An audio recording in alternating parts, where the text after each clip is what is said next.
the spring of 1945, the Japanese Empire deployed a tactic so terrifying, it fundamentally broke the psychology of the American fleet, the kamikaze.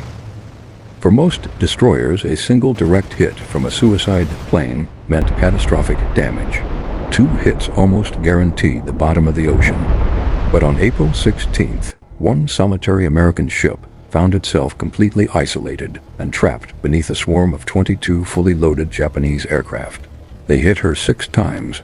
They bombed her 4 times. By all laws of physics and war, she should have vanished.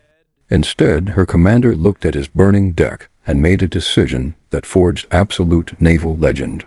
April 16, 1945, Radar Picket Station No. 1, the USS Laffey, a massive Sumner-class destroyer, sat 50 miles north of Okinawa. Her job was to act as the early warning system for the entire American fleet. She was the bait. And on this morning, the trap snapped shut. Out of the heavy clouds, a massive swarm of Japanese aircraft descended. Not 2, not 10. 22 bombers and fighters, fully loaded with high explosives, locked their sights onto a single target. The Laffey was entirely alone. At 0830, the sky turned black. The Laffey's 5-inch main guns and anti-aircraft batteries opened up, throwing thousands of pounds of steel into the air.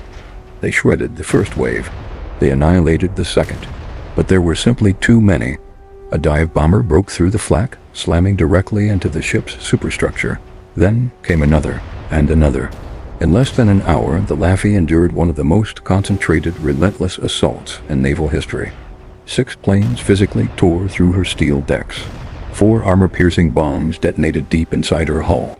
Aviation fuel fires raged across the stern. The rudder was completely jammed. 32 men were killed, and over 70 were wounded. The ship was listing heavily, taking on massive amounts of the freezing Pacific. With the radar destroyed, the guns melting from overuse, and the stern practically ripped open, an officer turned to Commander F. Julian Becton and asked if it was time to abandon ship. Becton looked at the burning wreckage and gave an order that etched his name into absolute steel. "No, I'll never abandon ship as long as a single gun will fire." And they fired. The surviving crew fought the flames, manually aiming their remaining anti-aircraft guns, shooting down attackers even as the deck vanished beneath the waves. Finally, American Corsair fighter planes arrived from the horizon, chasing the remaining attackers back into the clouds. The USS Laffey survived. Towed back to port, bleeding oil and shattered beyond recognition, she earned a title that no one could ever take away. The ship that would not die. This is Warforged.